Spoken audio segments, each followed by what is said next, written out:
欢迎来到沪江网校韩语课堂。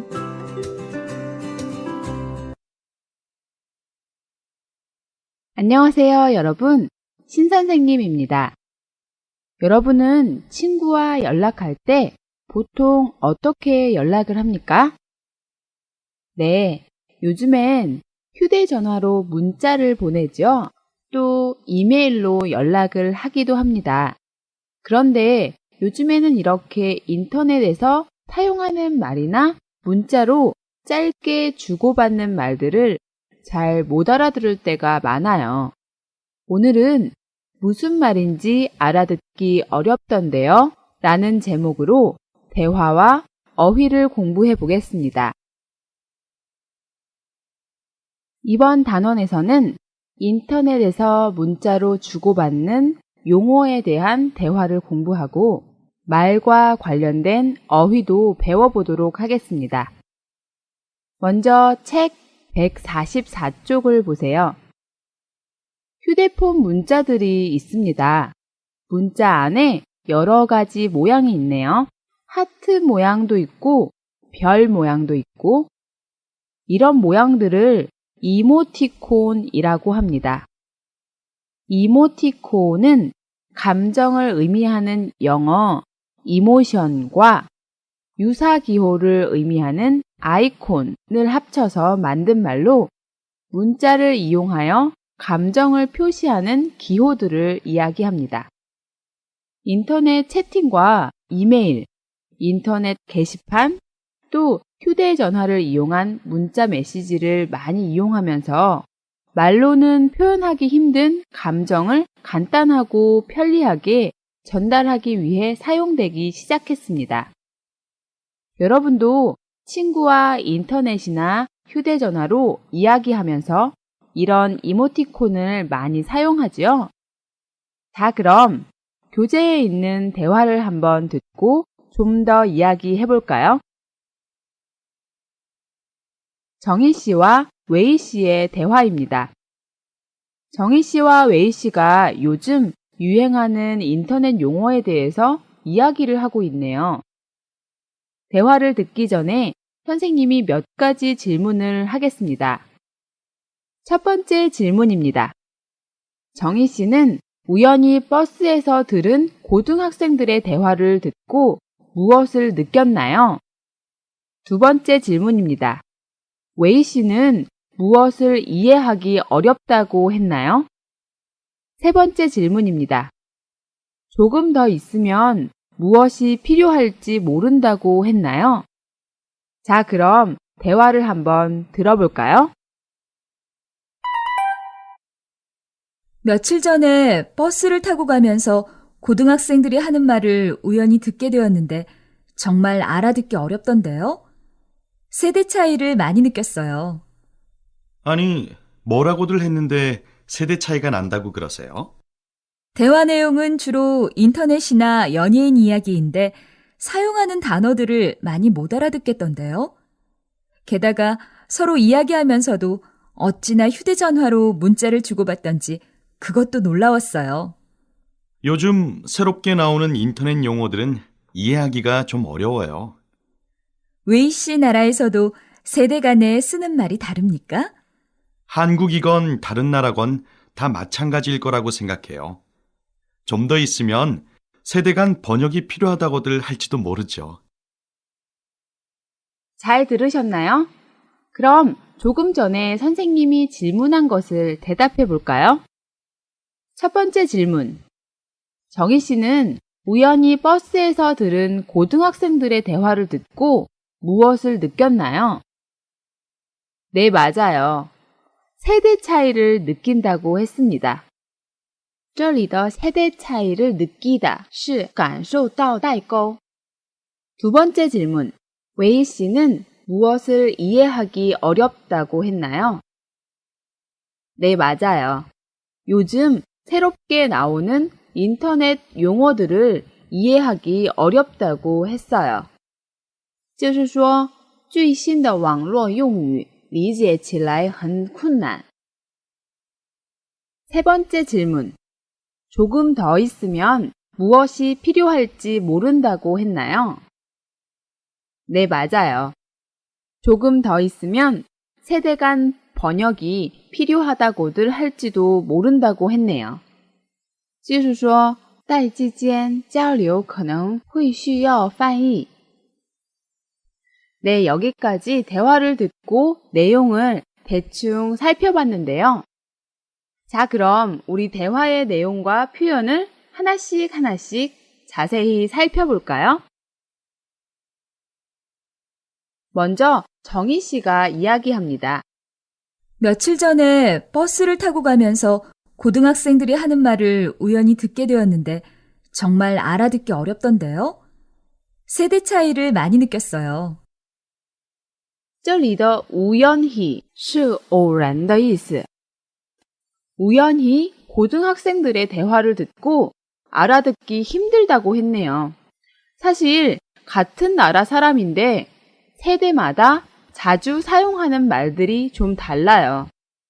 10대들의 대화를 30대가 듣는다면 세대 간의 차이를 느낄 만큼 알아듣기 힘든 용어들을 많이 사용해서 좀 이해하기 힘들 거예요.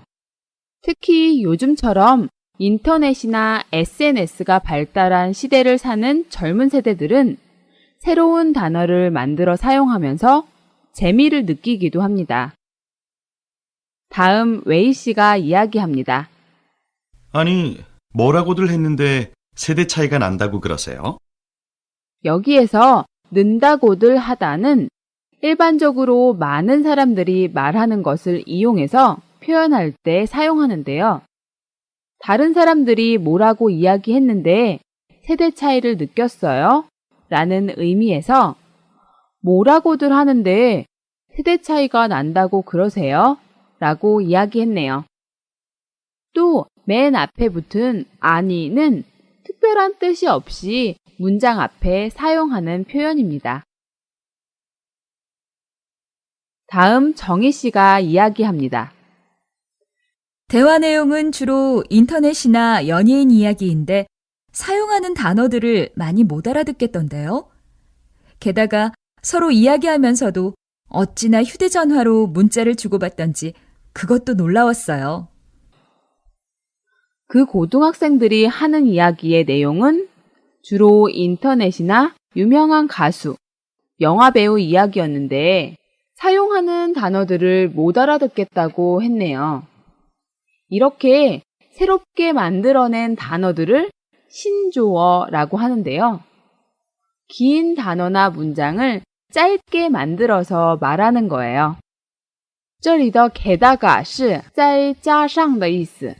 앞에 있는 것에 덧붙여서 또 다른 이야기를 하고 싶을 때 사용해요. 그리고 어찌나 뭐뭐뭐 던지는 너무 뭐뭐뭐 해서의 의미로 여기에서는 어찌나 휴대전화로 문자를 주고받던지는 너무 휴대전화로 문자를 주고받아서의 의미가 되겠네요. 여기서 놀랍다, 是令人吃惊,惊人的意思. 이 문장에서 정희 씨는 고등학생들을 보면서 놀란 것이 두 가지가 있는데요. 하나는 고등학생들의 대화 중 사용하는 단어들을 알아듣지 못해서 놀랐어요. 그리고 또 하나는 이야기하면서 휴대전화로 문자를 너무 많이 주고받아서 놀랐다고 했습니다. 다음 웨이 씨가 이야기합니다. 요즘 새롭게 나오는 인터넷 용어들은 이해하기가 좀 어려워요. 여기에서 용어는 사용되는 단어들을 의미하는데요. 요즘에 SNS의 발달로 젊은 사람들이 인터넷이나 SNS에서 사용하는 용어들은 문법도 틀리고 철자도 틀려서 외국인이나 다른 세대의 사람들이 이해하기가 너무 어려워요. 다음 정희 씨가 이야기합니다. 웨이 씨 나라에서도 세대 간에 쓰는 말이 다릅니까? 여기에서 세대 간의 간은 사이를 의미합니다. 그래서 웨이 씨 나라에서도 세대 사이에 쓰는 말이 다릅니까? 의 의미이죠. 마지막으로 웨이 씨가 이야기합니다. 한국이건 다른 나라건 다 마찬가지일 거라고 생각해요. 좀 더 있으면 세대 간 번역이 필요하다고들 할지도 모르죠. 여기에서 건이라는 문법을 사용했는데요. 건은 거나, 거나를 줄여서 쓴 말인데 앞에 있는 것이나 뒤에 있는 것이나 다르지 않음을 표현할 때 사용해요. 그래서 한국만 특별히 그런 것이 아니라 한국이거나 다른 나라거나 다르지 않다는 말을 하고 있습니다. 마찬가지다는 다르지 않다, 똑같다의 의미입니다. 이렇게 세대 간에 사용하는 단어나 말이 많이 다르면 머지않아서 나라와 나라 사이에 번역이 필요한 것처럼 같은 나라 사람이지만 세대 간에도 번역이 필요할지도 모른다고 농담을 하고 있네요. 지금까지 대화의 내용과 대화에서 나오는 표현들을 공부해 봤는데요. 자, 그럼 이제 인용과 관련된 어휘들을 같이 한번 정리해 볼까요? 먼저 책에 있는 어휘의 의미를 살펴봅시다. 책 145쪽을 보세요. 모두 말과 관련된 어휘들입니다. 첫 번째 단어는 거절하다입니다. 거절하다 是拒绝的意思. 상대편의 요구, 제안, 선물, 부탁 등을 받아들이지 않는다는 의미인데요. 예문을 살펴봅시다. 저는 다른 사람의 부탁을 거절하기가 너무 힘들어요. 두 번째 단어는 격려하다입니다. 격려하다 是鼓励的意思. 예를 들면 시험을 앞둔 친구를 격려해 주었다. 鼓励面临考试的朋友. 세 번째 단어는 고백하다입니다. 고백하다 是告白的意思. 마음속에 생각하고 있는 것이나 감추어둔 것을 사실대로 말하다의 의미입니다. 예를 들어서 몇 년 동안 좋아하던 여자에게 내 마음을 고백했다. 다음은 권하다입니다. 권하다 是规劝的意思.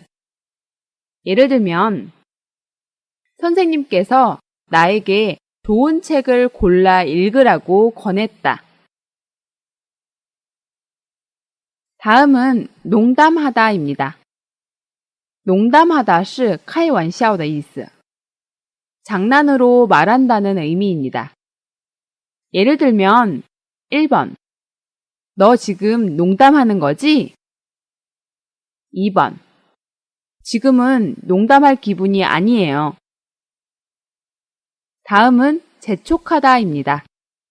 재촉하다 是催促的意思. 예를 들면 1번 남편에게 빨리 오라고 재촉했다. 2번 운전기사에게 빨리 출발하자고 재촉했다. 다음은 칭찬하다입니다. 칭찬하다 是称赞的意思. 좋은 점이나 착하고 훌륭한 일을 높이 평가한다는 의미입니다. 예를 들면 어머니의 음식을 먹고 모두 어머니의 음식이 맛있다고 칭찬했다. 마지막 단어는 비난하다입니다. 비난하다 是非难谴责的意思. 남의 잘못이나 결점을 가지고 나쁘게 말하는 것을 의미합니다.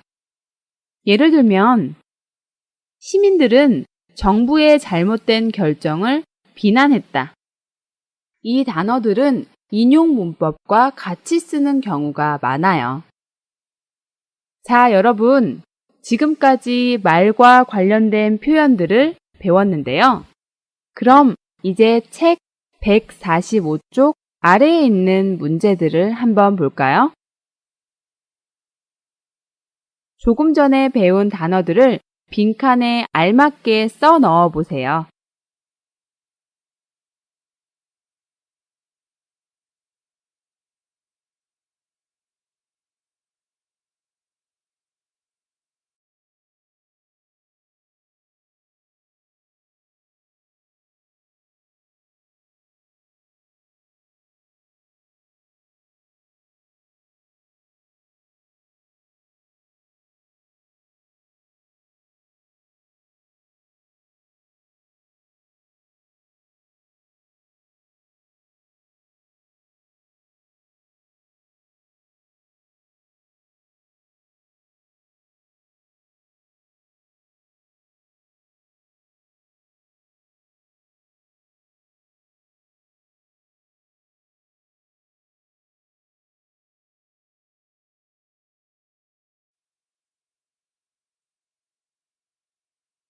여러분 다 쓰셨나요?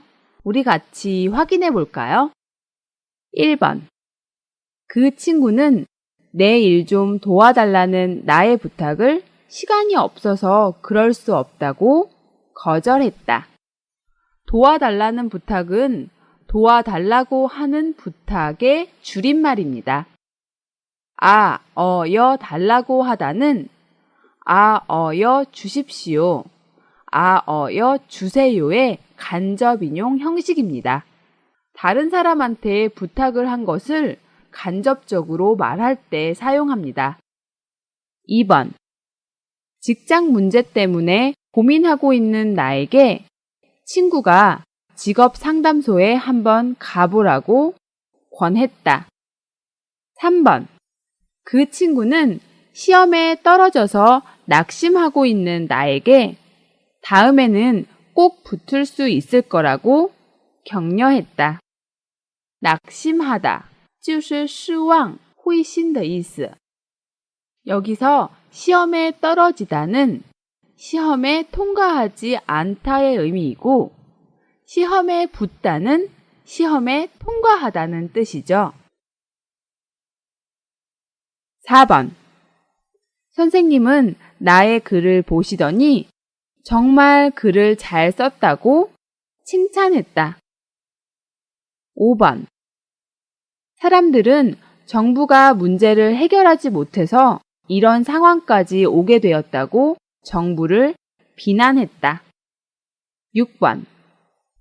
친구는 비행기 출발 시간이 얼마 안 남았으니 나에게 빨리 서두르라고 재촉했다.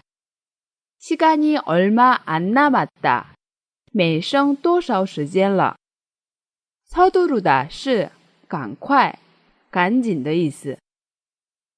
7번. 그 남자는 그동안 짝사랑해왔던 여자에게 용기를 내서 사랑한다고 고백했다. 짝사랑은 한쪽만 상대편을 사랑한다는 말입니다. 就是单恋的意思.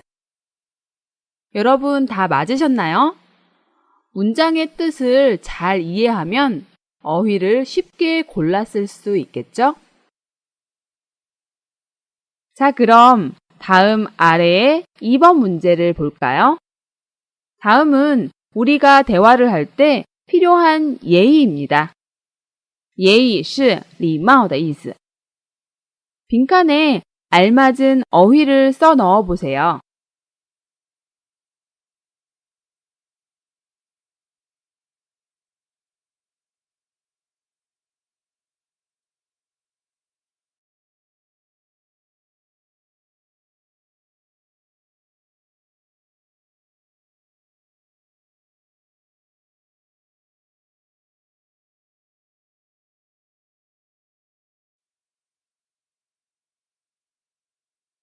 그럼 우리 같이 확인해 볼까요?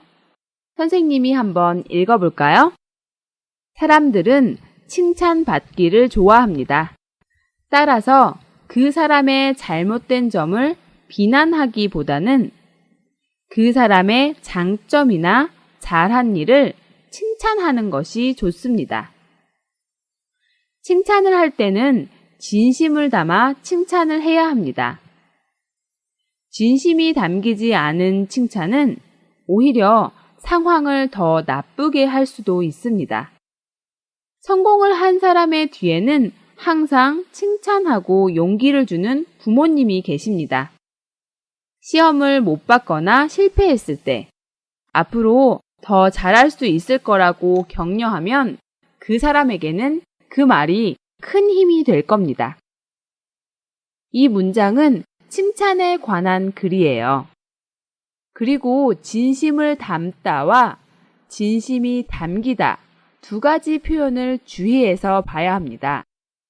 담기다는 담다의 피동이죠. 여기서는 칭찬을 할 때 진심이어야 한다의 의미입니다. 거절할 때도 기술이 필요합니다. 부탁을 받았을 때 부탁을 들어주기 어려운 경우에는 그 자리에서 바로 거절하는 것이 좋습니다. 대답을 미루면 쓸데없이 기대를 하게 하니까요. 그러나 친구가 음식을 먹어보라고 권할 때 나는 이 음식 싫어해 라고 직접적으로 거절하는 것은 상대방의 기분을 상하게 할 수도 있습니다. 이 문장은 거절에 대한 글입니다. 这里的 부탁을 들어주다 是答应请求的意思. 쓸데없이는 소용이 없이라는 의미인데요. 就是没有用的意思. 기분을 상하게 하다는 기분을 나쁘게 한다의 의미입니다. 또 유머는 사람들의 기분을 즐겁게 합니다. 하지만 지나친 농담은 상대방의 기분을 나쁘게 할 수도 있습니다. 따라서 농담할 때는 분위기에 맞춰서 상대방의 기분을 생각해 가며 해야 합니다. 이 문장은 유머에 대한 글입니다. 유머 是幽默的意思. 영어로는 휴머죠. 여기서 분위기에 맞추다는 분위기에 맞게 행동하다의 의미입니다. 자, 여러분 어떠세요? 오늘은 말과 관계 있는 여러 가지 표현들과 단어들을 공부했는데요. 말은 정말 중요한 것 같아요. 말로 상대방을 기분 좋게 할 수도 있고 용기를 줄 수도 있죠. 그렇지만 말은 아주 조심해야 해요. 말로 상대방을 기분 나쁘게 할 수도 있고 상처를 줄 수도 있으니까요. 여러분, 오늘 배운 표현들과 단어들은 정말 많이 사용하니까 꼭 정리해 두었다가 상황에 맞게 잘 사용해 보세요. 我们来做个小练习吧。